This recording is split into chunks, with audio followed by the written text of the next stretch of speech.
Yes, here we go. It is the T.N.F. The night we hand over the keys to yous. You give us all your talking points and we discuss them. Obviously, we'll kick off with a few things on our mind, hence why we have like an episode title and all that. It is the T.N.F. at a different time again this week. We went for 6:30. We're going to keep mixing it up just to keep you fuckers on your toes. That is how we're going to roll. Judge Cairney joins me. How the devil are you, mate? I'm doing very well, mate. I think the last time I was on was before we won the Scottish Cup, so Fucking hell. I've got a bit of sore head for that still. Do you know that? I think the last maybe 10 days of that season was probably some of the most enjoyable times I've had as a Celtic supporter in the last maybe 20 years, because I think when you win sometimes and it's no expected, or it's maybe been a hard season, it feels different. So I think that last maybe 10 days for the Kilmarnock game to the game at Hampden was just phenomenal, mate. I really enjoyed it, and I think it's the first time I've been on since then. I'm not entirely sure. Like, I might have been wrong there, but anyway, it's good to see you. Good to see you as well. As I was just explaining to you, Mark, before I came on, my microphone a wee bit disconnected for the cable, and then it got wedged in the mic, and in my infinite wisdom I thought I'll just wedge that wee bit out, and I think I've actually completely wrecked the microphone now. So if you can hear me okay, thank you. We've got no choice but to go with this audio format that I'm using right now. So as long as everyone can hear me all right, I'm happy to go. I know sometimes when the mic's disconnected in the past, a lot of folk have said I sound like I'm underwater and that. So I am conscious of the fact I've not got the microphone, but we will do our best. And do you know what? It might be for the best. You can only hear the judge crystal clear. You know what I mean? It might be for the best. Anyway, there is a good few years on. We'll do all that good stuff very quickly. All that good stuff means gives a like, gives a share. By all means, you can slag what's left of the hair. If you want to become a Bhoys Bus member, like so many have. I feel like I've not done this in ages. There's loads of you out there. $1.99 a month to keep the wheels on the road. We do appreciate each and every one of you who does it. Remember, there's no extra content or anything like that for it. It's just simply your token gesture to the bus, doing hours and hours of entertainment every single month. All for $1.99. The likes of Charles Smith, Jim C, Gary Brown, Smell the Glove, 420 Somewhere, Ali, loads of yous, Martin Kay, Johnny Logue. Oh, I love it when it's folk can contribute on the show. They don't need to do this, but anyway, no one needs to do it. It's all fun and games. But anyway, brilliant to have so many of you on tonight. And everyone's saying the sound is good as well. So do you know what? It turns out, see this? Complete fucking waste of money, mate. Everyone can hear me. Anyway, what the fuck was I thinking? Anyway, it all seemed like a good idea at the time. Anyway, we will crack on. As the title of the show, and it's 101 episode, 101st episode, Right. the Thursday Night Forum. You missed episode 100 because you're right. I did it with Johnny Logue, remember, if you remember a couple of weeks ago. That's right. We didn't do one last week, and then it was me and Johnny the week before, which was episode 100. But a lot of T.N.Fs, and you've been on the vast majority of them, mate, so well done to you. But yes, the title of the show, Celtic's Obsession with Familiar Faces. Now, there's many ways we can go down this subject header, Mark, and I'm going to start initially with the club's attitude, because as you'll see with the photo, the thumbnail, as it's called, when we're looking at the appointment today, is Jonny Hayes brought in as a youth club. I mean, there's shortlist, right? And then there's fucking me and you shortlist, Mark, because every single coach that gets linked, or each coaching position at Celtic that gets linked with someone joining, it seems to be a former player. It doesn't even seem to be if they're like, oh, well, you can see what I mean, like with him. I mean, he was right up there. We've currently got in the books Darren O'Day, Stephen McManus, Jonny Hayes, and John Kennedy. There's probably a couple more that I'm forgetting. If there's any you can think in the group chat, let me know. But there seems to be the familiar face thing. We're going to talk about the supporters' attitude as well towards that. But first and foremost, with Celtic sort of grand planning, and remember the foundation stage of the club is just as important as the first team at times, because whilst their results won't impact us emotionally through the week, they're setting the foundations for what those results can become in the future. And you just hope, without being disrespectful to Jonny Hayes in any way, shape or form, that his CV really was the one that stood out the most, and that Darren O'Day's was the one that stood out the most, and that Stephen McManus's was the one that stood out the most for said positions, and weren't just a case of, you played for us for a bit, who seemed like they cared quite a lot when they were here? Who seemed to get it and all that sort of carry on? Fuck it, we'll give him the job. Is it jobs for the boys, this aspect, because it's happened that many times? And what is your thoughts on yet another former player coming into the club? And what is, regardless of it being first team related or not, still a high profile position at Celtic Football Club? Well, there was two folk on the list for the job. It was Charlie Mulgrew and Jonny Hayes. So both of them have got a Celtic playing career background. You know what I mean? None of them have been in the forefront for any other job, really. I think Aberdeen was giving Jonny Hayes a job in the youth setup, I think, last season while he was still playing, I think. And so he has got a bit of experience there. I just think that if they've scoured the globe, they've been out there in the market and they've landed on the door of somebody who played for the clubs, then played the club before, and I'd be surprised, mate. It's jobs for the boys, nepotism, you name it. And I think, in the one hand, I'm thinking they've gave up with youth football. And then on the other hand, you go, well, they're building a training facility for the youths, right? They're spending money. They're looking serious. UEFA's got a new rule. It's getting harder and harder. You have to have more and more Scottish-bred players to play for you. So they're needing that contingent in the squad. So it's all confusing because none of the B team look like getting into the first team. I know there's talk of that. I mean, let's be honest. He's not going to make an impact in the select team. Let's be totally blunt here. He's not going into a match day squad, boys. The young boy Kelly, he's played 14 minutes. It looks like he might be going away somewhere else. That's up to him.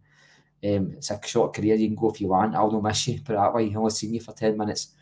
I don't really see the point of us making headway with building a training facility, but no taking the actual part that matters serious, and that is recruitment.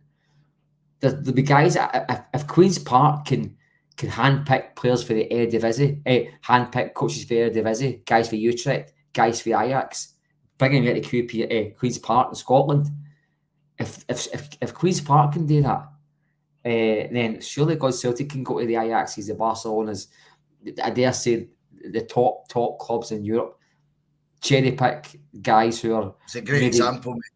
And the thing is, mate, there might be guys who are doing a right good job, but under issues for talk's sake, under 18s or at Real Madrid. But he's gone nowhere. He's not getting promoted. He's not getting touted for first team jobs anywhere else. Might fancy to step up to reserve football at Celtic. I'm not saying it's a bad example, but there's guys out there that I'm pretty sure who would fancy coaching for one of the biggest clubs in the world at Lennoxtown or at these new facilities, traveling the globe, trying to find players, having basically a free hand to run it, because there's probably expectations at the bigger clubs and bigger leagues, that you got to be at an elite level very early in your career to make it into reserve football. We get players who are probably going to be 90% of them in the squad. They're going to be farmed out eventually to clubs who are Scotland. They'll get a career out of football, but it won't be with Celtic. So there's less pressure as such. And Celtic, as I say, it's confusing, boys, because UEFA's got these rules at the now. I think it's 4 or 5 players. That's going to be up to like 5, 6 or 7, I heard, in the squad for Champions League football, right? Well, homegrown. Yeah. So that's going to be getting up. That's going to get harder. So you go, right, okay, Celtic are going to take it seriously. So okay, they're building a training facility. They're getting serious. Then they're just compounding that by confusing that by hiring anybody and anybody as long as you play for Celtic. And don't get me wrong. I mean, this guy might be great, but if Scott Brown wasn't at United, he'd be there just now as well. So if there's any ex-Celtic player that's got a computer and can type a CV, they're in Celtic Park doing a job. And I just don't understand it, boys. Like, even earlier on Twitter, when I questioned the merit of him getting a job, I had folks saying, but it's only under 16s. No. Excuse me. No, that was my point as well, pal. 16-year-old is when you get your S form. I don't know what you call it nowadays. That's when you start off your professional career. And you start to pick up good and bad habits at that age. Totally, mate.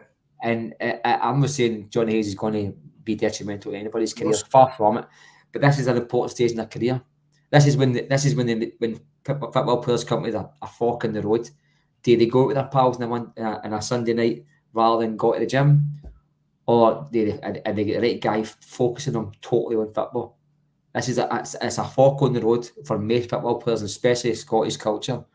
You know what I mean? I'm not going to get into Scottish health or anything like that. Don't need to worry about that. It's a Celtic podcast, but there's a lot of pitfalls. I mean, there's plenty of folks in pubs and clubs that will tell you that they had a chance to play for Celtic and chose to get with their pals instead. So it's not unthinkable that these people get the wrong advice at the wrong time, boys.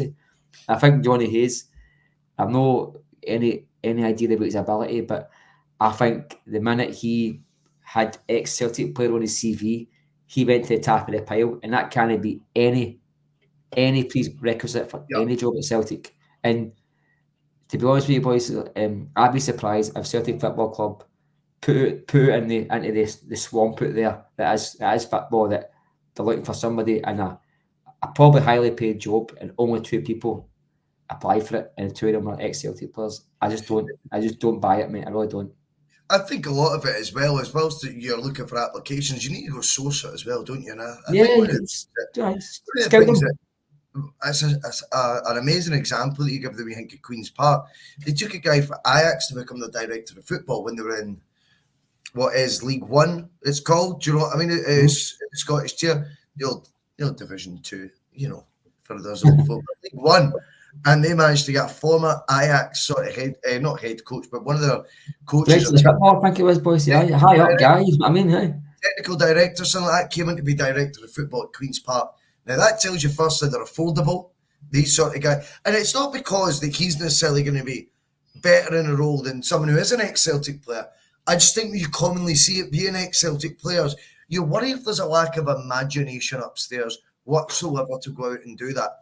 And is it because the more guys they've got like that, they feel the less the bed will rock? By that, I mean, this is how we operate. This is what we do. Shut your mouth, get your wages, and you're grateful to be back at the club that you love. And I think sometimes you do need guys that are going to fucking flip a table every now and then, mate.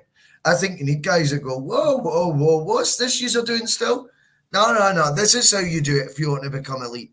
This is what we get them doing. Here's a few ideas that I've took from this corner of the world, that corner of the world. I think there's examples of that, you know, just for balance, because everyone thinks I've got an agenda.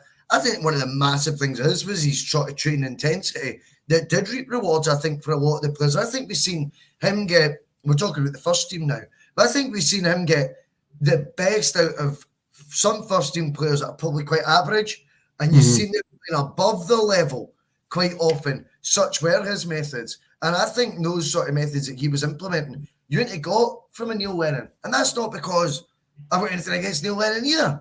It's just different. Sometimes you need different sort of backgrounds, different experiences. And I'm actually worried that the list, as I say, could be as short as that. But Mark, we sit here as fans. We critique the board for how short their shortlist is when it comes to coaching positions, but we're not that far removed from them as a supporter base, because since basically the cup double, well, the league and cup double was won, numerous former Celts have been lined up by the supporter base to return to the club as players. It makes us look like, as fans, whilst I don't expect fans to be scouring the globe, mate, in their spare time, I've been able to find as a wee gem. I do find the fawning over the potential return of some players just ridiculous. And again, I think purely based, Mark, on the fact that on their CV already it says Celtic. Stuart Armstrong was the latest one I seen getting spoke about. Their 32-year-old Stuart Armstrong, and I just thought, this is getting silly now that people would even remotely angle for that. I'm at the position now where I wouldn't be surprised if the majority of fans want Tom Rogic to come back out of retirement to replace Matt O'Reilly. So whilst we want to critique, and I think fairly critique the board, I think sometimes as a fan base, there's some players I just think, if they didn't have Celtic on their CV, do you really think that's something that you would like?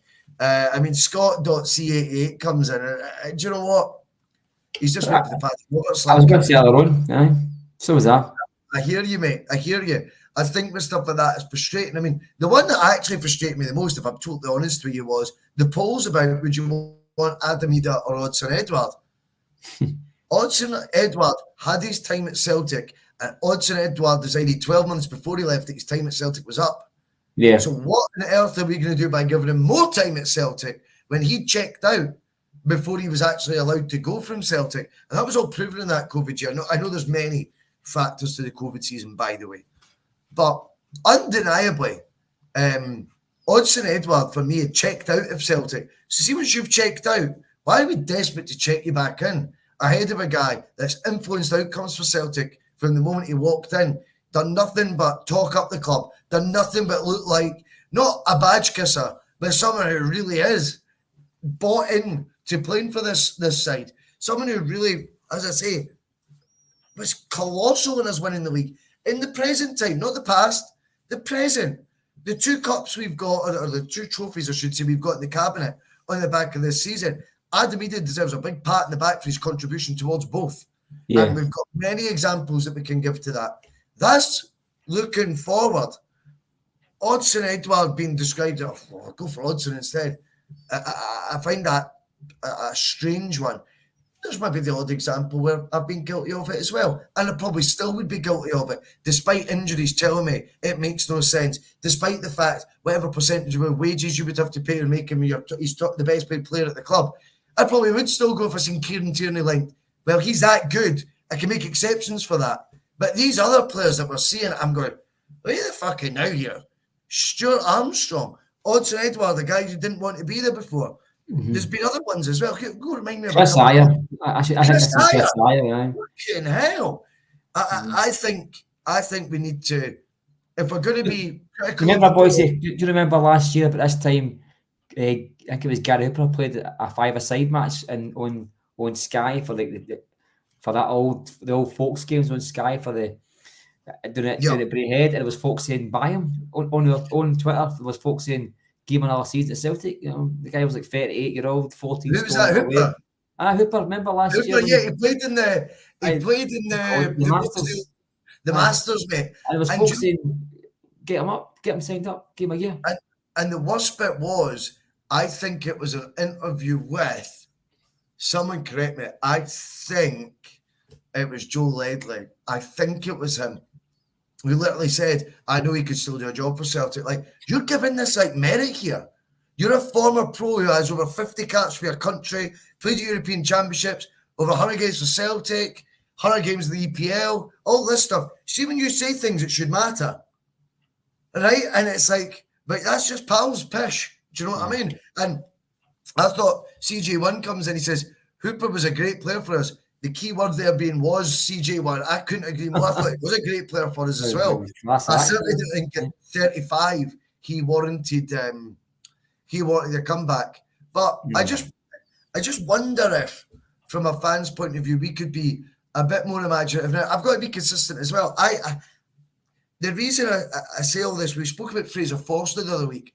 I says that, another ex-player. And I says, look, I've got no issue.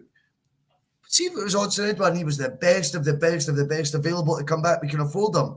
That's fine. But I think Ida is a better option, for example. So I don't think that should be a vote. I think the guy who's wearing the jersey and has done so well is a better option than an Edouard. For me right now, absolutely. I think as well, when you make these decisions, for and against, some folk were saying they didn't want Forster back because he says he's chance at Celtic, ironically. And I'm like, but you're giving chances to all these other players that we've just listed off a chance to come back to Celtic. What? Because it's not been 3 times. Because it's only been once they've played for us. So everyone's allowed a second chance. And I think sometimes the decision-making become almost based on having played for Celtic before is becoming the yay or the nay factor. Which it shouldn't actually be factored into the decision-making at all. It shouldn't be drawn as to players that they've played for us before, and it shouldn't be writing players off that they've played for us before either, if it turns out a player lands on a shortlist on merit for a said position that is available and ticks the boxes. There's sentiment for the guys that have done one stint for us, Mark, bring them back for a second one. And then there's almost this distaste towards a Fraser Forster, for example, because he's had 3 stints. None of these bits should actually come into the thinking. The thinking should be, we've got a list of players there, not based on the fact they played for Celtic or not before. And whatever players do make it through to like your final to replace a bid or not, shouldn't be based on whether they've played Celtic before in a positive or negative fashion. Do you know what I mean? Oh, definitely. And I think the same goes for when, if it's a player linked with Celtic, and no matter how good or bad people think they go, well, he played for Brendan at Leicester. Oh, so he knows him. So like that's a factor. You know what I mean? It's like we should. The most important factor should be they're good enough and we can afford them. That's the most important factor. And honestly, I mean, see all the players that were mentioned, every one of them fucked off at the very first chance he made money in England. Why should we be asking to come back? I mean, Tierney, he was in a plane at London before they even said Tierney. You know what I mean? So was Edouard checked out. I mean, Edouard scored 20 goals and it's always, he was top goal scorer. Well, he got a hat-trick against a part-time team in Europe and he got a hat-trick against a relegated Hamilton Accies, I think. That's 14 goals for the rest of the season in 2 matches. And I think he got a few doubles in the matches I know. And he was at red rotten. He remember Angie's first maybe 4 or 5 games. And look at his game at Ibrox before he left the next day. He was trying back heels at nil each, at nothing each at Ibrox. That's and right. He could have took a tap in. He was trying to get his highlights video on YouTube topped up. That's why he was. That's right. That's the game we lost 1-0, wasn't it? Aye. And he tried the clever finish instead of just absolutely right on it. The volley. He put Kyogo on the left and him for the middle. He was red rotten. Right, that was the answer, you know what I mean? But I don't know, like I don't understand him. It's a pure loving for anybody that's been in the club. But then it's the same goes with the players. I mean, this is a club that offered Henrik Larsson with zero credibility. The Celtic job. Let's be honest. Yep. They offered him a job. Roy Keane. Roy Keane was offered it initially, but then they had the audacity to tell him who his number 2 would be. And then gave him the number 2 the job. Then gave Tyler the job. But you even look at that and you go, I mean, that's because he the ex-Celtic connection and all that there, Roy Keane. You're going, but tell someone you've got no faith in them without telling them you've got no faith in them. But we pick your number 2. Crazy stuff that when you look back. I know. They could have made it a bit more palatable and gave him a director of football. Just pretended to him that it was just a director of football, but really it was somebody that was going to give him a wee bit of guidance. And this is the same. And just something. This might be 12, 13, 14 years ago. It's still the exact same guys making decisions. It's still the exact same mindset. Really? It's still Lawwell. Nicholson was probably there and his financial legal musical chairs brigade. Musical chairs, aye. And I mean, God, you just I seen on one of the group chats I'm in, and Celtic had one of the MPs as a guest at the cup final with them. So he's probably got to replace who's it's just left a job at Celtic Park, one of the chairman. No, one of the chairman. Who is it? Somebody's just left. No. Somebody in the board just he left. They left and fucking. Anyway, somebody's replaced on the board. He retired, and it's got to be his guy. This guy is like a pure Zionist and everything. Honestly, he's got to be paraded, or no paraded, but he'll be unveiled in some letter to the fans that's hid behind a we've signed Kyogo for another 7-year contract. I don't understand it all, boys. I mean, I'm due deleting that Twitter. Honestly, I sent it to Alana last night. I'm just fed up. See the patter on it. It's just like, honestly, it's like, sign this guy, and it's he played for Celtic, and it's somebody mentioned Celtic and on golf 4 years ago, and it's reported. It's just day man. I can't be brought with that as well. I mean, that's day man not boys. It is day man not, and I think it's football fans in general. I mean, we can be a bit precious about a club, but I find that a lot of it kind of is a bit beneath Celtic. You know what I mean? I think we stand shoulder to shoulder with any club in the world, in my opinion. Any club in the world. But I think our fans just foil the most. I don't need Xavi saying It was one of the best supports he ever played against. Aye, So that means, like, fair enough if he said that. It means fuck all, though. I bet he on Aston Celtic. Villa Twitter, isn't he? Somebody on Aston Villa Twitter saying, David Beckham said it's his favourite away ground. You know what I mean? Every 5 minutes or something, you know what I mean? It just does my nothing. I don't buy half it. It's just talk. But I don't know. It's just about slagging the mindset. Well, we are slagging the mindset. I think we need to go over it. To be quite honest with you. I think the reason we discussed it there was to bring balance as well, because we're also having pops at the board for looking like the lack of imagination, shall we say, and who they appoint to these coaching positions. However minimal some folk might think they are, I disagree with that. I think every coaching position is fundamental to how the first team eventually will evolve, and then therefore have impacts on Celtic's future and the team that we watch week in, week out.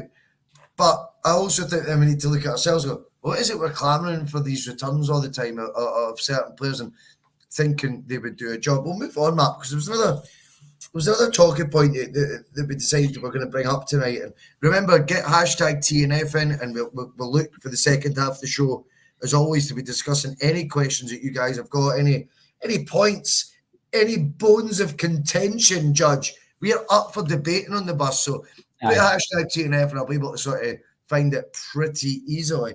But as you said to me, you said never has there been an opportunity for Celtic to go to the next level financially. We're in a position of envy. Clubs like this needing to offload at cut prices. Now, the clubs that need to offload at cut prices, it's been announced of since Sky Sports News that we reckon the likes of Chelsea, Villa, Newcastle, Everton, Forest, Leicester all need to offload players and fast, because they are going to be next. June 30th, I think. Yep. I think it's June 30th, the deadline, aye. June 30th, yeah, before the end of June. And the reason for that being is because they'll end up being dot points. Now, last year we seen in the English Premier League, Everton, Forest, I think there was another dot points, or Everton were twice, in fact. Everton were. Forest were dot points as well. There was another one, I'm sure. Anyway, not that matters. I can't be asked going into all that. But these clubs now know that the punishment's real for this. Unless you're Man City. Aye. You know, our cousins at Manchester City, I should say.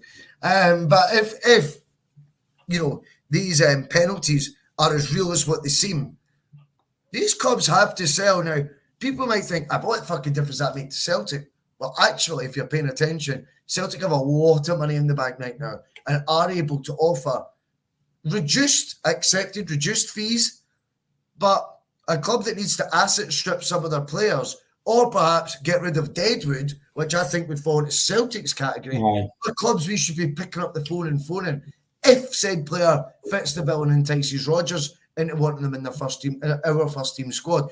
I suspect there'd be a few. Also, to double down on that, look across Europe and look at the spending you're seeing, mate.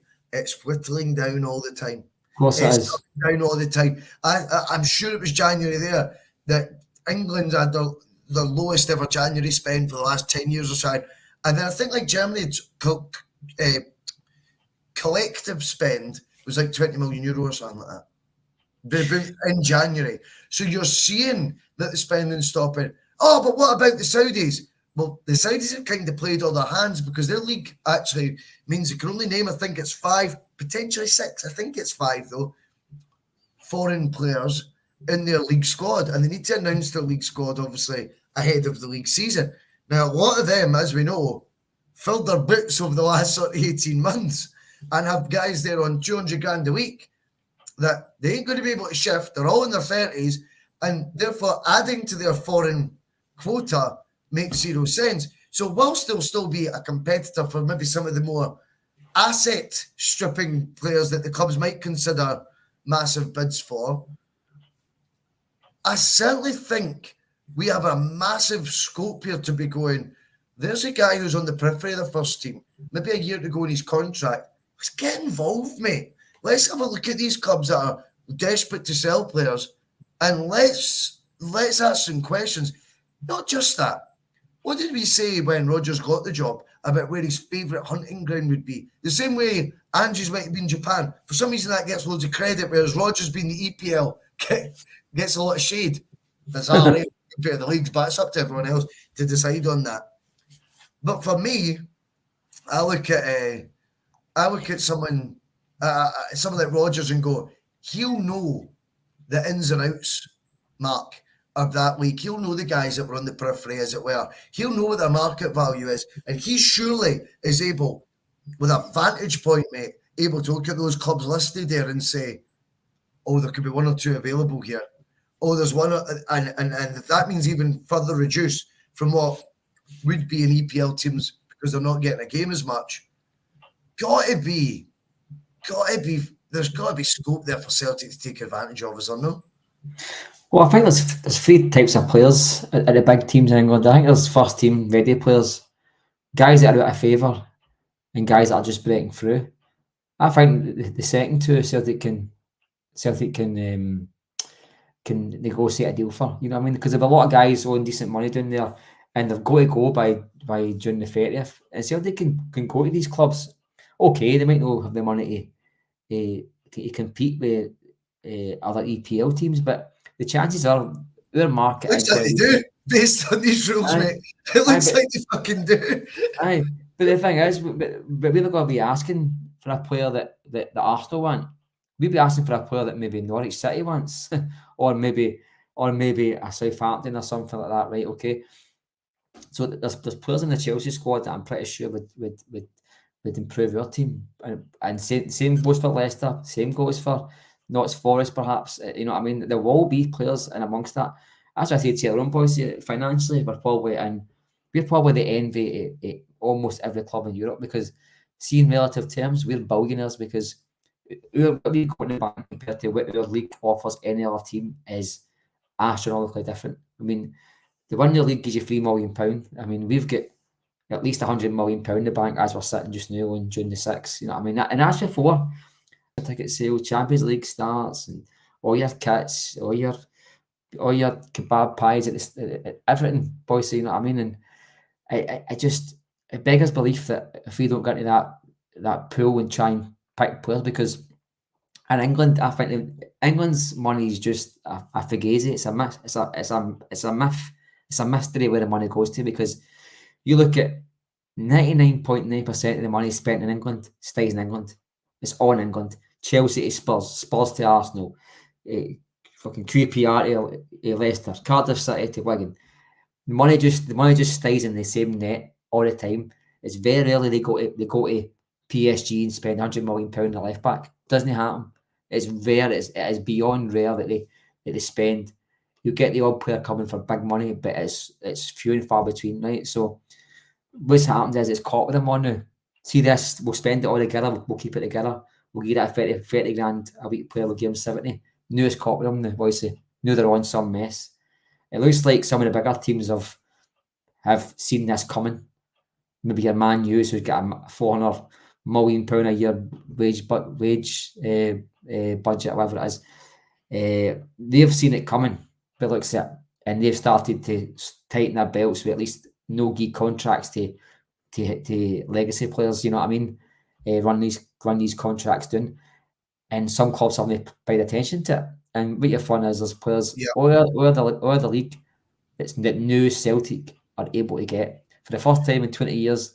Celtic are now able, and I've got a fighting chance to get some absolutely first team ready players, guys who are maybe not at the first team week in, week out, but they're ready to step into a team. And I'm not saying loan them. I don't think Celtic. This is the 3-year cycle. Rodgers took Angie's third season and done it. This is the new cycle now, boys. This is Rodgers' season 1, really, in my opinion. This is a new cycle of players. So this is the chance now for us to spend some of that cash we've got. In the ideal situation, we'll get groups of teams in England that need to spend. You're not going to see Ajax spending £15 million on the left back that Everton can't afford to keep anymore. You're just not going to see it, boys. You're just not going to see it. Other teams in England aren't going to give Everton £15 million for the £5 million rated left back either, because they're under the same laws as they need to see the days are not Forest saying, okay, we're going to give this a good fist this season. we'll pay 120 grand a week for the guy who's third choice at Leicester. That's got to stop it now, because there's actual like ramifications about that. Celtic can step in now. Celtic can compete with the 30 grand a week players, boys. We can afford to do that. 40 grand as well. And we can afford to buy another angle on it, Mark, which you might not be aware of, mate. Sorry to come in here, but see what you're talking about as well, it's got to come to an end. I don't know if you're aware of this, just because you're talking about Man United there and the revenue, that's very interesting. Do you know their new sponsorship deal they've just had to accept is for less than the Chevrolet one? Now, obviously, they've had Team Viewer the last few years. Then before that, it was Chevrolet. So that Chevrolet deal was signed about 8-9 years ago, maybe 10 years ago. Their new deal's less. Chelsea don't have a sponsor yet sorted for next year. Aston Villa had to take a short-term betting company deal of one of those betting companies you've never heard of, and they're in the Champions League this year, mate. Something's afoot here. This is the reason I'm jumping in, because I knew you probably wouldn't be aware of it. I heard it the other day and I was like, whoa, wait the fuck now. And they were discussing it on TalkSport, saying even commercially the clubs aren't quite as strident as they might have been before. Now, whilst we all count down the days to Dafabet go, be careful what you wish for, because if their sponsorship deals are crumbling for EPL and Champions League clubs, obviously ours might be impacted as well come the next negotiating term. But it gives us, again, when we're looking at this window of opportunity that we're debating, it gives another string to that bow, mate, where their commercial revenues in some of these clubs is actually falling as well, pal. Oh, definitely. I said before, it doesn't take Sky to go bust for the EPL to go bust, or for them to start to tighten their belts. The people who back teams individually, they could have one bad financial year, and they start looking at where they're spending their money. Before you know it, the £30 million a year to Aston Villa isn't a priority for them. You know what I mean? It's keeping their staff on and things like that. You know what I'm talking about? It's a priority. I've said that long before. I mean, Sky Sports will have flung every penny they can, because Sky Sports is Sky. You know what I mean? And that is what EPL is. You know what I mean?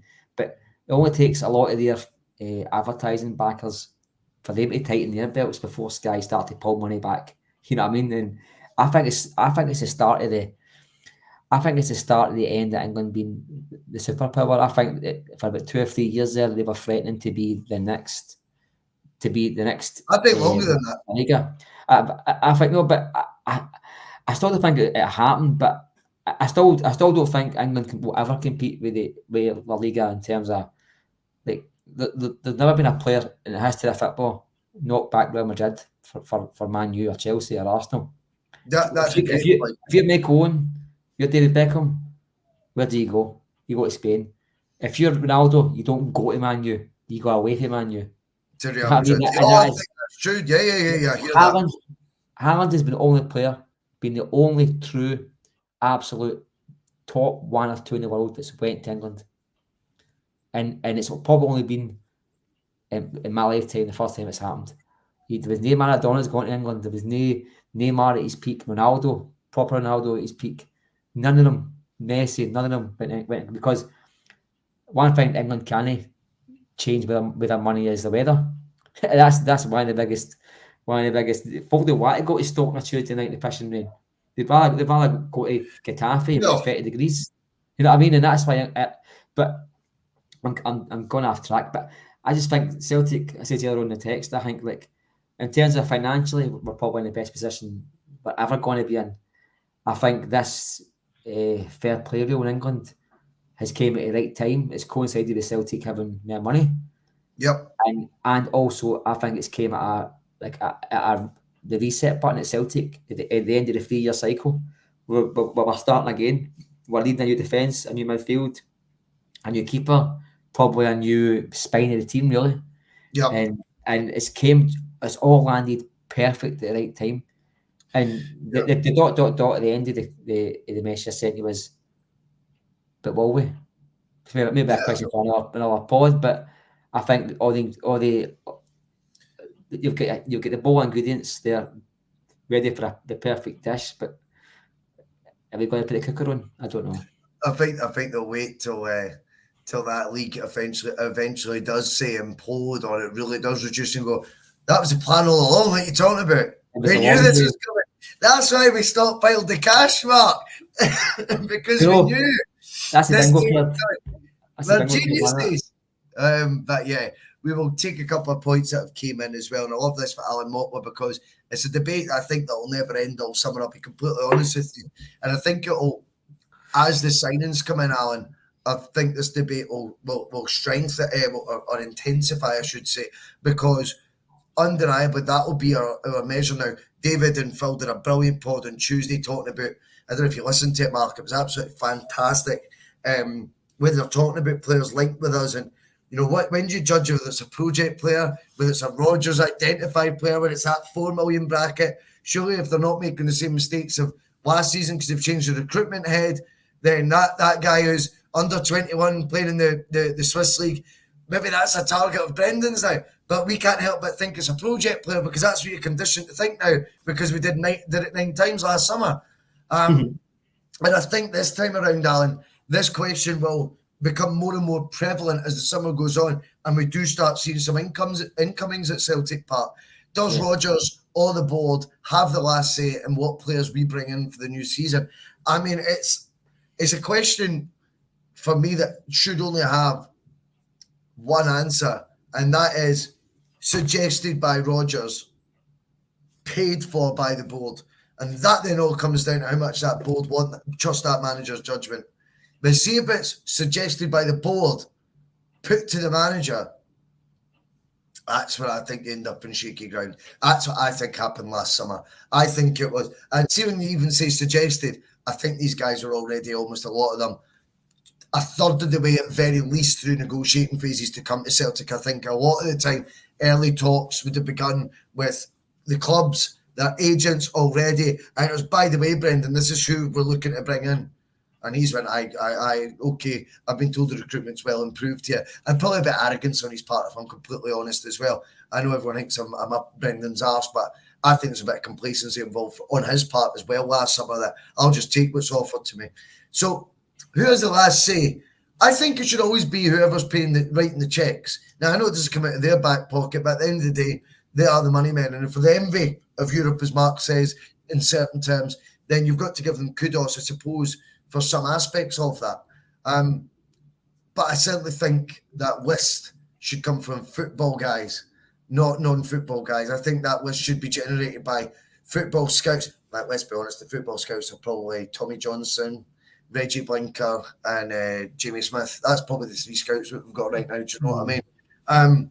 But notwithstanding that, if there is a collective list put together by a manager for each position that's needs identified, that Mark says that we definitely need a left-sided centre-back, we definitely need a goalkeeper, we need 2 strikers in my opinion, but we'll probably go for 1. We need a centre midfielder. These lists, in my opinion, should be coming from the manager, should be coming from the football department, then put to the board. Go and get the number 1 target and give me good reason why you didn't get him. Not that we offered, a couple of iron brew bottles, you know what I mean? That we actually went serious for them. That's how it should be going. It's an impossible question for me to answer right now definitively, Alan. But I dare say, once one player comes in, then the second player comes in, and there will be incomings. Like, make no mistake. Last year we thought we needed 3 or 4, we got 9. I mean, which seemed crazy to me. None of the 9 started the big games towards the end of last season. We can't afford to make that stupid mistake again and tie guys down on long-term contracts when they join also, that if they're not going to be impacting outcomes and influencing outcomes for Celtic and when it matters. And none of them did. We have to be clear on that. None. So I want to say Rodgers will have that final say, but I'll go back to once bitten, twice shy. I really don't know. Although, albeit I cannot see it being a summer of the same again as last summer in terms of 9 brought in. I mean, if anything, they'll just bring in less projects. That's my worst case scenario. Is they bring in less, but it's the exact same type of profile. They just brought in less of them, and they've actually saved more money. But I would like to think Rodgers can find his backbone and certainly try and influence proceedings a hell of a lot more than he did last summer, Alan. I think that the fact it's a question tells you you know the answer. It'll be the board, and that's it. You know what I mean? I'm not going to go on about it because I can go on about it all day. If you don't doubt it and there's totally something wrong with your ability to digest information and to take an educated guess of what's happening at Celtic, I think I do genuinely think that there'll be players brought in. I'm going to tell you what I told my dad. I think we'll have a new keeper and a new midfielder, and that'll be our signings next season. I think we'll have the same back four, same strike force with Ida added, which will happen later on because he's got to Norwich for pre-season, which is fine. If we can have Lawwell for pre-season to run a course and distance to see what he's like, then they can have Ida to see what he's like. I think we'll come back to Celtic early day, but the team we've got this season with the back four, midfield and strike force will be the exact same apart from a new keeper and a midfielder. That'll be it. It'll be Forrest and Maeda with Kyogo or Ida, and your back four will be the same back four.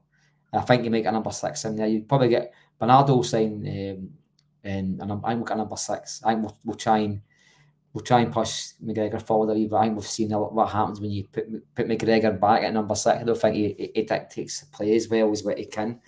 That's why he plays well against Rangers, because Rangers seem to let him play football for some reason, and that's when he excels, I think, rather than sitting in number 6 role. So I think we'll get somebody into the place. Quan, I think it is, who plays in number 6 just now. So that's my opinion on what we'll do this summer. We've got a couple of projects. Maybe get Marco Tilio back on loan, and he'll be a new signing, or pretend that it's all rosy. But aye, that's how I'd answer that one. But I think Rodgers will be given a list of players. Like, I don't think he's out scouting players. I still think that the football managers nowadays haven't got time for it. I think the reason why Ange was so good at bringing a team in was because of how bad the situation was. The situation was that bad that he did it all himself. In fact, it only became bad when Mark Lawwell came into the club. For the minute he came in, the signings just became fucking erratic. That's your Kobayashis, your fucking, you name it, them all. In fact, Ange should have been told to take Kobayashi and Bernardo and all the rest of it, and Matt Loyal to Spurs with him. It's funny how he never came back to Celtic for some of these players that are world class, or they demanded Matt Lawwell for Celtic, but didn't touch him when he went to Spurs. You know what I mean? He asked for every single backroom team member for Celtic other than Harry Kewell. He asked for the Stratton, he asked for Kennedy, he asked for the chef, he asked for everybody except Harry Kewell, and not one of them went. And so it's funny, isn't it? Very. That's funny. Sorry, keep going. No, you're all right, mate. I've got go out and there you go. Oh, Chico there. He's spot on. Funny enough, I searched my inbox on my emails the other day there I just typed in like a question about my season ticket. I can't remember. I think it was about something to do with my home cup scheme. I can't remember, right? I'm so intrigued by where this is going. And it popped up last year's confirmation for my season ticket. I just clicked on it.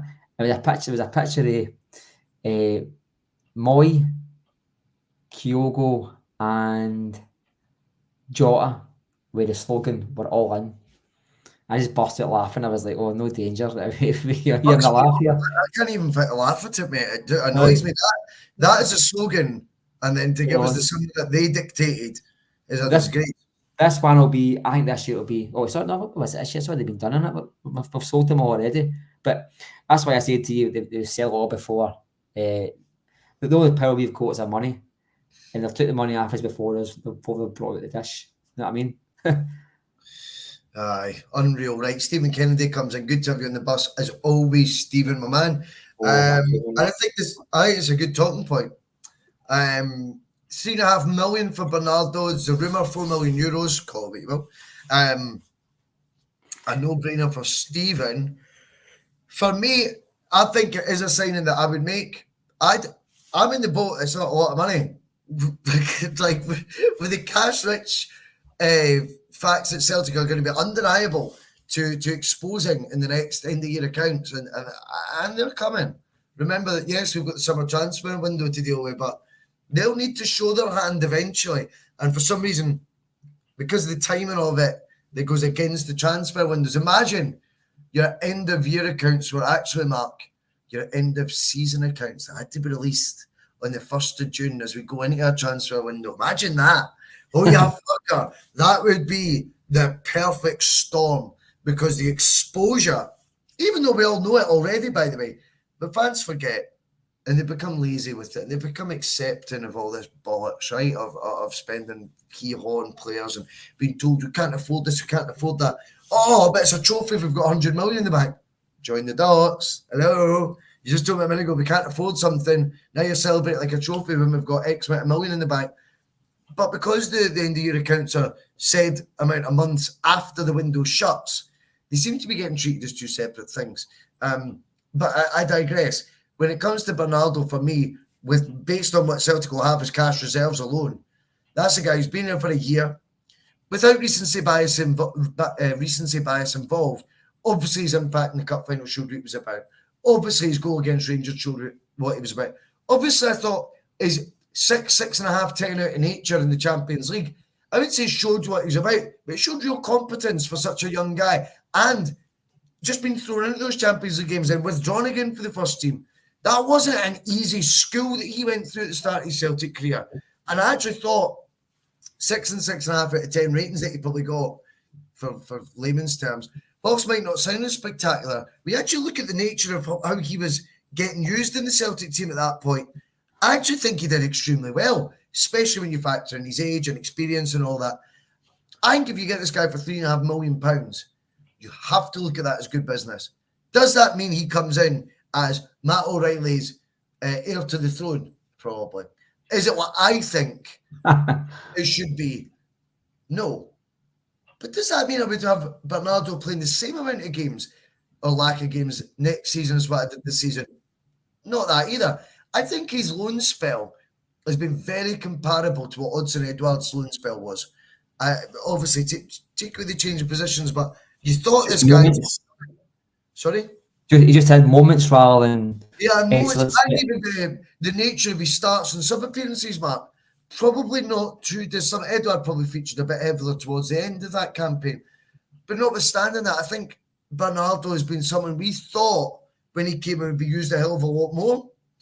But he's been really... It seems like Rodgers has maybe a knack for doing this. He's going to integrate at his own pace. And with that, it's maybe brought his value down as well. Because I think it was meant to be £6 million. It looks like Benfica have decided they're going to take whatever offer Celtic make. Celtic won't miss a trick to save £2 million on a player. No, should they? Of course, I get that. But Bernardo, for me, hasn't been someone who's... I wouldn't say he's disappointed me at any stage. I think he's done okay. I think his integration in the first team has been really slow, but maybe purposeful on the manager's part, and one that I've been maybe just the manager on, to be perfectly honest with you. I think his development of young players over his managerial career has been pretty fucking good. I'm not, I think his knack for improving young players has been pretty good. So I'm going to give him a pass on the reasons why Bernardo hasn't featured. That's £1 million is a lot of money. And I'm going to give it a no-brainer for me as well, Stephen Kennedy. Over to the judge, though, for the verdict. No, well, I think it's a bad deal for Celtic. I think it's going to have consequences. We signed a player in good faith, told the club we agreed a fee. They've come here. We've told the club we want him still, and then tried to be flymen and went to the negotiating table and asked for a reduction. So if you're Arsenal and Celtic and Real Sociedad want a player, you got to trust Celtic.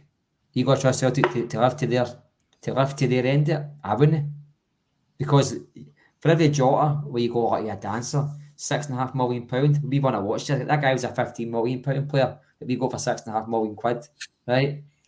We got the good end for Benfica, right? We bumped him like, oh, you dancer. We all said 2 years ago, well, they can't up the fee now because they agreed with us a fee.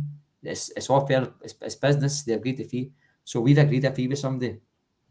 I just imagine if you're just take away the football supporters. If you're sitting in a chair, if you're sitting in a board of directors and you're looking at financial decisions for the football club, you would not trust Celtic now. You would not trust Celtic. They've agreed a fee.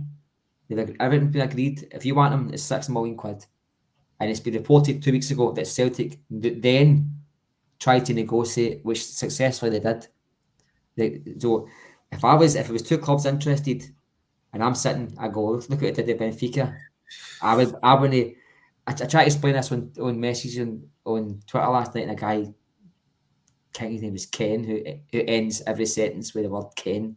Like we don't know who he is, even though it says Ken at the start of his sentence. Is it not meant to be funny? He puts Ken at the end because he said. I don't know, but I don't know if it's. You know what I mean? You know the phrase Ken. I don't know, but he's trying. I think it's a play on words. Maybe it is, but anyway, I'm just saying that's who it was. And he got me. He's like, I know if that's an obligation to buy, but no, you've been in court if it's an obligation to buy. You beat the court arbitrations if you try to do that. Celtic have agreed a fee. He's been let go in good faith with the club, and the trusted hands of Celtic for a season.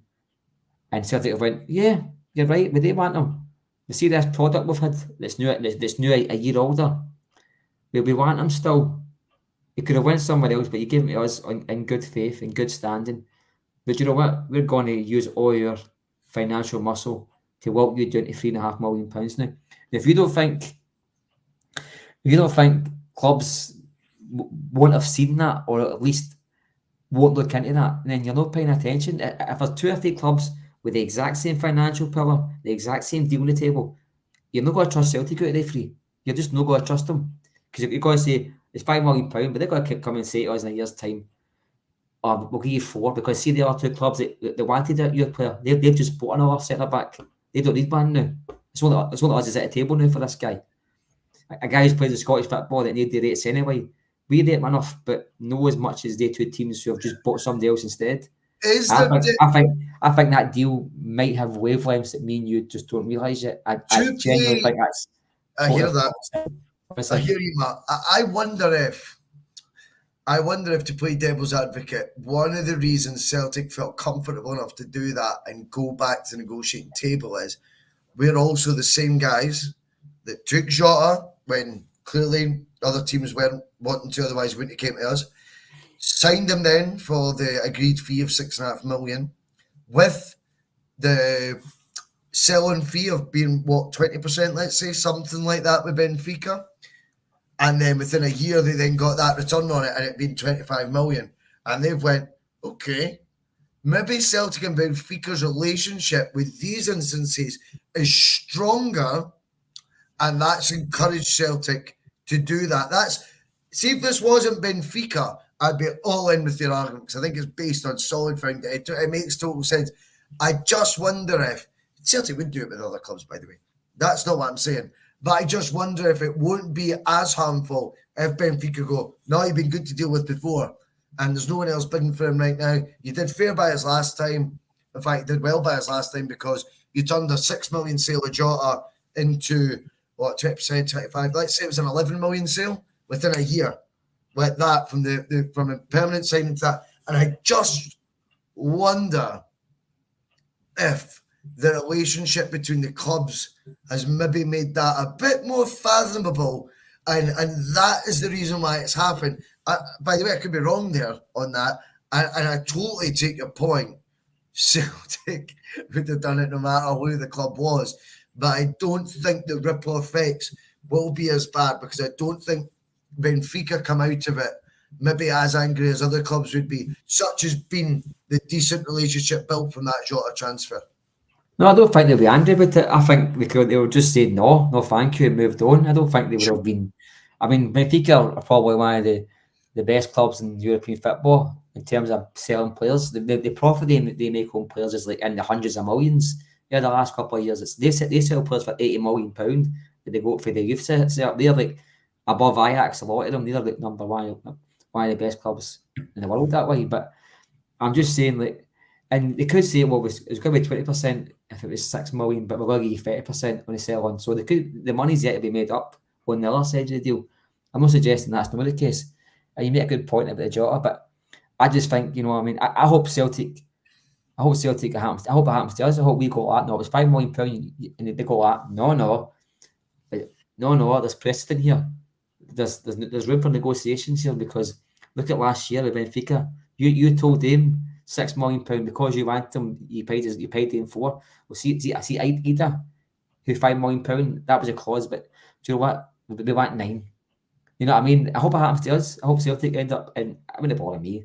Celtic can afford it. I mean, it's not going to be taken out of my pocket or your pocket, boys. Let's be honest. It'll just be less money for the Tories on the board. But I think football is a small place. People talk, and these things don't go unnoticed. I mean, I would have trusted a board anyway, but when I seen that, the first thing I thought it was, how could you, as a board member at any team, trust this board to take a player with known for a fact that the agreed fee in 12 months' time, should they want him, is going to stay the same? Because if Benfica said last year or 2 years ago to Jota, it was £6.5 million, but he's done well for you, as we want 10. Celtic would have waited for conversations. What? Did that maybe happen? According to Stephen Ray, who comes in, he's a good contributor on the channel. He's 2 seconds, Mark. He's 2 seconds. He came up, he said, Benfica did want to renegotiate the Jota deal after he had a good first season. It works both ways. Well, with the Celtics said, obviously Celtics said no. You just press delete on that one, boys. Say take it off the screen. If Celtic obviously said no. But you know what I mean? But come on, behave yourself. Listen.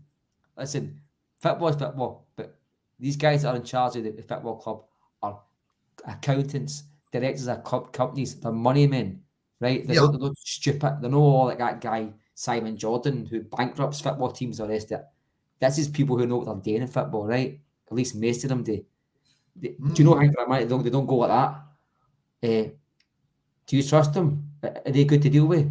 I would go like that. No. I'm a Celtic fan. I'd say, well, look at what I just did there. Look at what I just did. Look at what I did to Giakoumakis 2 years ago. He's come out and said that. He was told he was going to get a pay rise if he reached certain KPIs or what it was. He reached them. Told to fuck off. Oh, with that, I mean, so, I've got. I mean, unless I'm a different planet here, and the only person that's seen this. Well, I think that's moving the discussion. I think based on the. Just don't trust them. I don't trust. I don't trust. That's fair. You're the trusted board either. Let's be honest. You hate the board. Oh, that's not the point I'm making. I think the example of Giakoumakis is separate though to the discussion we're having. No, but I'm just saying, like, this board. I think that's one what people don't realise is Giakoumakis clearly has an agent who is an active one. And the example I'll give is, I don't know if you know, he's about to join Cruz Azul. Aye. For 10 million quid. Now, if this is a busy agent, mate, and this is one having a lot of conversations regularly with his client, and Celtic have shafted that player like we think. I think he was shafted in terms of KPIs and he offered improved just because the manager doesn't like you. That's you out the door. Well, this agent strikes me, as I say again, a busy agent. That ripples. Agents talk even far more than football chairman, mate. See all those coffee morning corners, PTA meetings, they're all now done by agents, not the football chairman as such. And I think that one is one that definitely will have done damage. I think it's a separate conversation. And I don't disagree with you. Celtic have chanced their arm on here. I just have a feeling Benfica wouldn't be as quick to throw shade on it, just purely because I think there'll be some sort of mutual. No, I think you will, but everything else will. I think you're right. Benfica will probably say, if we 20% sell on. But if you're a business, mate, they'll look at the short one as well. And they'll go one good, one bad. And they'll go, the other one made more money. They'll be balanced, mate, on it. No, but I'm not talking about Benfica. I'm talking about a chairman for Scunthorpe, for talking to, just say Scunthorpe for. Okay. They're like, forget Benfica, and if they've sold 1 or 2 or even 3 players, forget about that. Right. I'm talking about the optics here. Yes. They've agreed a deal with some team. They probably even know Jota exists. You know what I mean? They've agreed. If they went, you know what, you were spot on. See this player that we thought was good. He is good, even though I would doubt his actual ability. That's just me, but I would doubt his ability to make Celtic better. Right. Anyway, which is fair.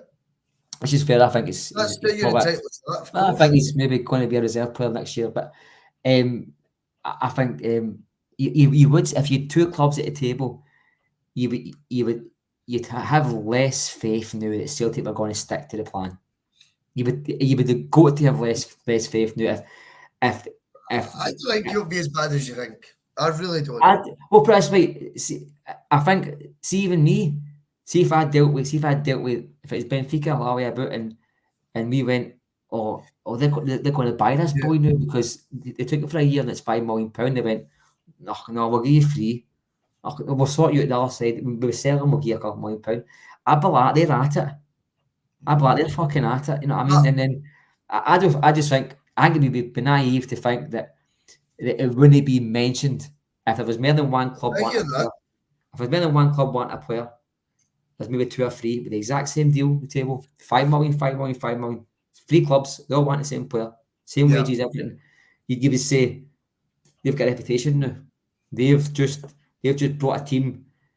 Benfica's got enough money where they can wait for 4 years to sell Jota and get the money back on the other side. But see if you're a Crystal Palace who are maybe having their 3rd year in the Championship, and you need the money as soon as possible. You can't say, we've seen 4 years' time, they're going to sell that guy for 30 million. But that isn't the example, is it? Because it was 1 year's time. So we need to be balanced here, because see the way I look at it, right? I'll give you my. I'll give you a 4-year contract. I'll give you a 5-year contract. You know what I mean? I'll give you my take on it. I think what causes more of a ripple effect would be a player going to the Scottish League for £6 million, having had 1 good year there on loan, then 1 good year there on his permanent deal. So 2 good years in Scotland, the backwater, I'm able to be flipped from 6 million to 25 million. I think if we're going to say these transfers all carry weight and there's Chinese whispers, I think for me that carries far more weight than Celtic haggling from a €6 million or £6 million even to £3.5 million transfer of Bernardo. I think the Jota one casts us in a far better light than that one would cast us in a bit of negativity. That's my take on it. And it's the same 2 clubs intertwined. It's the same clubs again. So I don't know. Only one's going back in your word. Only one is going back in your word. Who's to say that? Who's to say? If you agreed the fee, that's obviously been set in place. Yes. Yeah, so I agree. See if Jota went for £1 million or £1 billion. That's something that's uncontrollable in terms of Benfica, right? So that's the luck of the draw, whatever. But if you're going to negotiate a price of something, boys, and then when it comes to when you go to the till and you're paying something different, I just think, to me it stinks. I think I just not naive enough to think that would go totally unnoticed when it comes to negotiating a selling clause, and negotiating a fee, because if the Carter Vickers, that fee was Carter Vickers and Jota. There was ironclad. Because it's ironclad, but then because we don't need the money, so if it's £3 million or £9 million, boys, it's not going to put your heat on the night. It's not going to affect Celtic fans, but I just think I think if there's 2 or 3 clubs bidding for the one player with the same terms, the same agreed fees, and I was a board, and I'd say it was only one of the clubs that I know that you just can't trust. They're not going to turn around and say is, do you know what, we want him, kinda.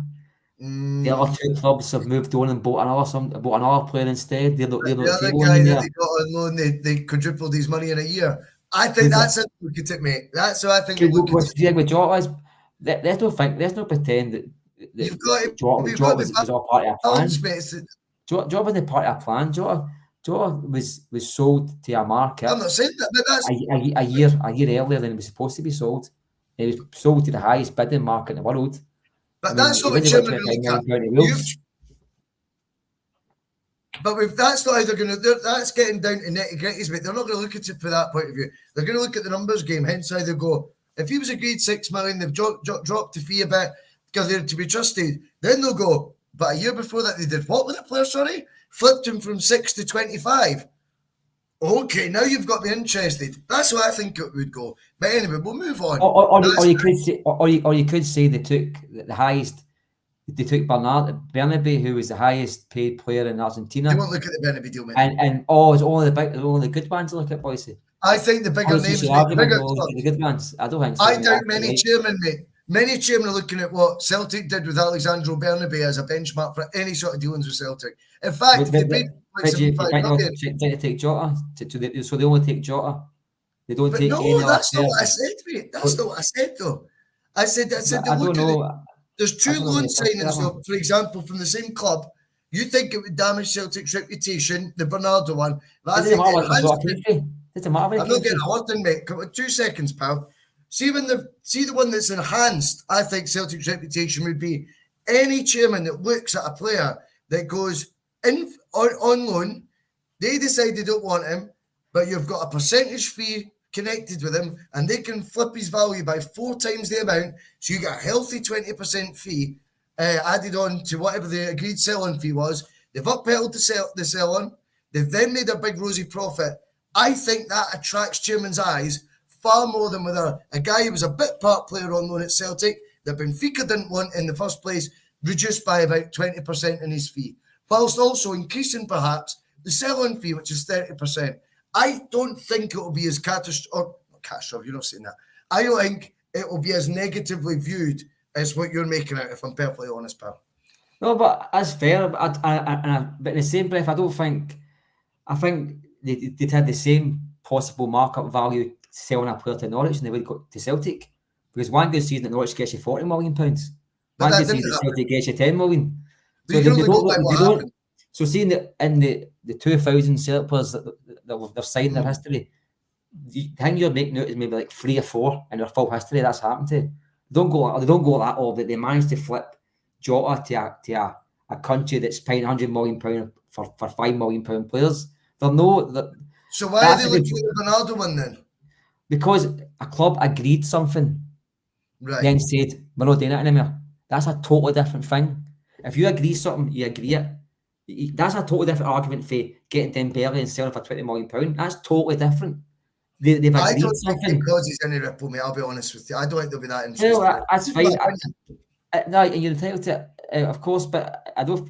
If you work, so what good faith are you going? So what good faith are you going to have on Celtic honouring the deal?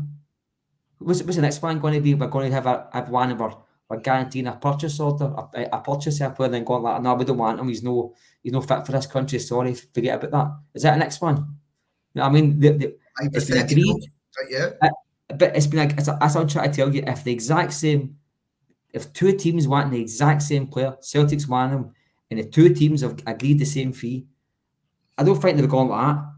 There's 2 teams wanting them. One's in Holland, one's in Scotland. But Celtic sold Jota. They'd be like, no, they go back on their word. They can go back on their word. This mob, maybe before, I don't know. But we've been back on our word. We've stood there with a straight face and agreed something and then went back on our word. And that's just no good faith for me, mate. I'm an honest person. I don't like liars, and I don't like people who go back on their words and people who want to just hoodwink folk. And that's what Which I've done. Good morals to have. I wonder if the Bernardo one will be that, especially with the money involved. But we move on. You're right, boys. I don't think Man U care about that. I just think. I know. There was another wee point I wanted to bring in, which is slightly removed, so we'll end on a good note, mate, because I think this is interesting. I want to know your take on this. That was a good debate, by the way, and I think both sides will have plenty valid sort of angles on it. And I know folk like a proper debate on the T.N.F. That's what it's all about, Judge. We're warming up for this pre-season, mate. This doesn't get them stoked up again for the season ahead. Yeah. Right, David Kelly. If we get Bernardo and Ida for $8.5 million combined, he thinks that's fantastic. We got $8 million for a Bada. I forgot about that. I forgot we even sold a Bada. I don't know if we got as much as $8 million. Who knows? Celtic probably did. It's Celtic. They probably didn't get $8 million. So if we've offloaded them and brought in 2 good players for $500,000, that's excellent business. Not your take on Ida as of yet, Mark. £5 million, not a set in stone fee like we've just been agreeing there, and a pre-arranged sort of guaranteed you've got to sign him for that. But hopefully some sort of gentleman's agreement, that's going to be the price. I definitely, I think you agree with me on this. We look at the potential of signing Adam Ida at £5 million. For me, it's Adam Ida and another to supplement Kyogo. And it's you go with 3 next year, and you start having fucking proper options, which is what Rodgers if you remember, season 2 had Edward, Dembele, Griffiths. Sadly, Dembele was more injury sort of prone that year, and then Griffiths seemed to be injured when Dembele was fit, and vice versa. And it never felt like we had the three that clearly was the plan from Rodgers. I'm hoping he's thinking like that again. But do you know what? I'm sold that Ademida should be one of the three. And if that means he finishes the season, even if it costs £5 million, Mark, because I don't think even 5 million is all that much, as I allude to. If he finishes the season, he was third choice, mate. I'm okay with that. I'm not his maw. I don't give a fuck whether he's played, only 10 games or 20 games. Do I want him as one of my three options? I think for me, you're damn right I do. What about you? Oh, definitely. You know what I mean? I think if you asked me about a month ago, I'd probably said I'm not sure, or probably not. But I think even the money, who cares about the money? See if Rodgers wants him, buy him. You know what I mean? It's like, I don't even like saying, £8.5 million, that's good business. That's us getting involved to give me money. If we want him, we want him. Why be obsessed with how much money we're going to spend? I agree with that. See if he does valuation to the club, I think he got us a double. I think he was definitely what we needed, and he won us a league without a doubt. He was the best signing out the two windows, wasn't he? A best signing. I think he's been the best signing in a few years. Best signing since Jota and Carter Vickers. If I'm being totally honest with you, I think that's because they came in permanent for that. Yeah. I think that's fair. I O'Reilly and Hatate will probably make a lot of money in the rest of it, but none of us had the actual groundbreaking. I'm talking about game-changing impacts. I mean, that guy changed the game for Celtic. And I tell you what, you mentioned Edouard earlier on. Edouard's first season was nowhere near as good as Ida's 4 months. You know what I mean? He won a contract. He won a £9 million contract for his goal against Rangers at Ibrox in his 2 in the 5-0 game. He did nothing else really. Let's be honest. I mean, I was at a cup game when they scored, and people were jeering when they scored a goal. His first goal since his debut. You know what I mean? And I think Ida, every goal he scored was worth something to Celtic. Every goal. He influenced outcomes. That was the difference. And I keep going back to that. I think when you look at the highlights reel of this season, you start seeing the impact that Ademida had. But as I say, I caveat it with it's got to be one of three. Very interesting. Your thoughts on this just before we go. I know I've kept you on a wee bit later, Matt. There's 174 right now, so we're flying. I just want to quickly get your thoughts on sources. Tell me, all right. Celtic would be willing to accept between £8 to £10 million for the other striker, Kyogo. What do you make of that? I'd sell him, mate. I said before the 5 years. I think the 4 years deal he got. I think for a guy touching 30, I thought there's no great value in that. Eventually, he's going to slow down, and I think him under Ange, I think is different for him under Rodgers. He's not the same player. I think he won us a game at Ibrox. He won us a game at Celtic Park against Rangers. Yep. He showed up in really good moments for Celtic. I think he's not scored an away goal since October. I know that keeps on getting flung. That's an interesting point. That's interesting. He scored 2 times. He scored better than 1 goal once this season. So his impact is dwindling. And I think if you can, I don't talk about money very often at Celtic, but I think if you can maybe reinvest that on a new striker, I don't know. I wouldn't be storming the gates and told him. I think the 8 to 10 million. See, for a guy who's at the peak of his powers, I think the 18 goal season that he just had, I think it was 18, will become the anomaly.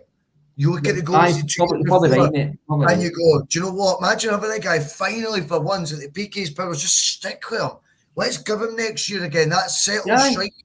I think 8 to 10 million with the cash reserves he spoke about.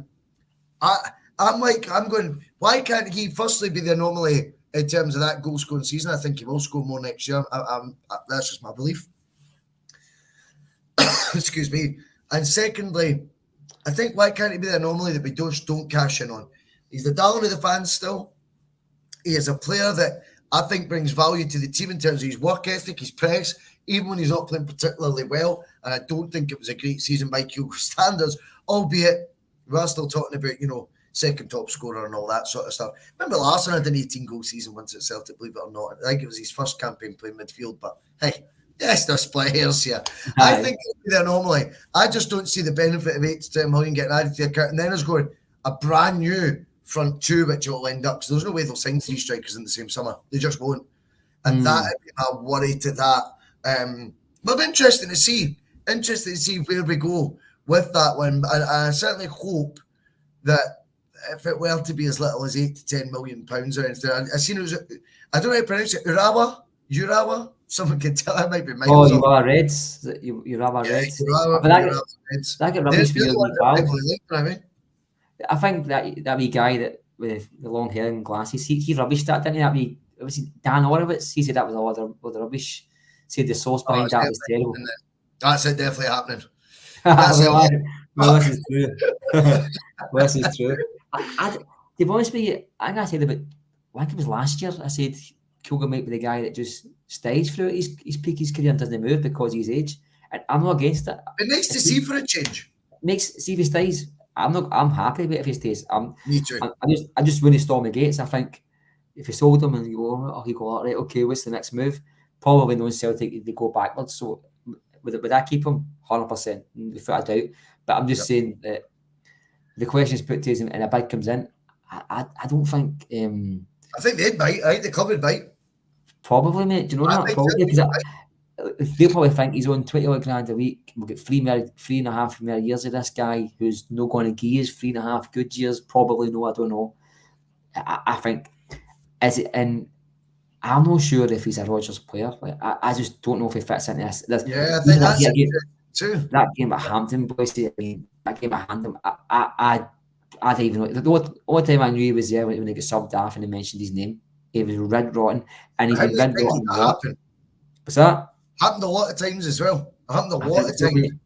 I think, but he does a goal at Ibrox. He does a 25-yarder against Rangers and wins you the match. So you can't discount this guy. He's a class act. So, but he scored against Atletico Madrid as well. So the Champions League. You know what I mean? I don't think he gets a lot of goals for Japan, but I think he's played differently for Japan. He's a tough one for me to see go, just purely because it's the last chance we'll be able to get maximum resale value on it. Even then, I think it's diminished because he's 30 next season. I think he's 30 in January. And for me, I just think, just sometimes, just keep the player, not the profit. And that might be the way forward in some instances. They make enough of a lot of the other ones. I think what he brings to the team, probably morale-wise as well, I think he's loved in the dressing room and all that. He's now in his 4th year at Celtic. You need folk with that experience. We speak about the experience. Rodgers turned to experience towards the end of the season, right? I think you start needing guys 4 seasons in. They start playing a bigger role than you think. It's not just their numbers, their goals and assists that you look at, which you look for the new attacking players that come in. You just look at their numbers. See the guys into their 4th, 5th seasons and stuff, Mark. There's a lot more to them now that they're bringing to the party. And I think with experienced heads like Joe Hart going in the summer, you're going to need that. And I would certainly be loath to lose Kyogo. I like Kyogo, Ida, and another. And the another being someone to seriously ramp the pressure on both those boys for the jersey, because that's what it should be all about, getting to represent Celtic up front. Oh, definitely. And I think you mentioned there about that experience. I think Rangers have got a squad full of losers. And Celtic have got a squad full of winners. You saw McGregor. I seen a video of him, and it was when Ida scored the goal at Hampden, and he's telling the fans to get behind the team. He's telling the players to focus and calm down. They wouldn't be doing that. They've not got that. They've not got that kind of leader. They've got a team full of losers. They've got maybe 4 or 5 of them this season, but your spine of your team has just been winners, and that makes a difference when you come to the last 5 games. Celtic won the last, I think it was the last 12, they won 10 and drew 2. That's champions that do that, boys. Say that's somebody that's been there before. And I think they lost about 3 or 4 games in that same period. They couldn't handle the pressure, and so the mere guys that we've got that have been to that, been before and won it, they'll keep winning it. And if he's one of the senior members, then keep a hold of him. If you ask me, Mark, would you sell him? I'd say no, right? 100% I'd say no. But good. I wouldn't go and set fire to the superstore if they did either. I could get the shark suit. No, I wouldn't get a shark suit, mate. No, I'd stay away for this time. Stay away from this time. No, I'm not right, I'll do this. We've been an hour and 25 minutes. Absolutely outstanding. Brilliant to be back on the bus. had some good debate tonight. You know, Gary Brown thinks it was heated. I think it's just passion for what we're talking about, and you only get that. You only get that at the bus. We don't sit here trying to say, "Oh, do you know what? I agree, even though I don't agree. I'll say it for the sake of it." We're not interested. Pods disagree with each other. I think that it's funny how everyone agrees with each other. It's when everything's the same, and it's like they all have conversations before they hit the live button or whatever, and it's like there's agendas. There's agendas.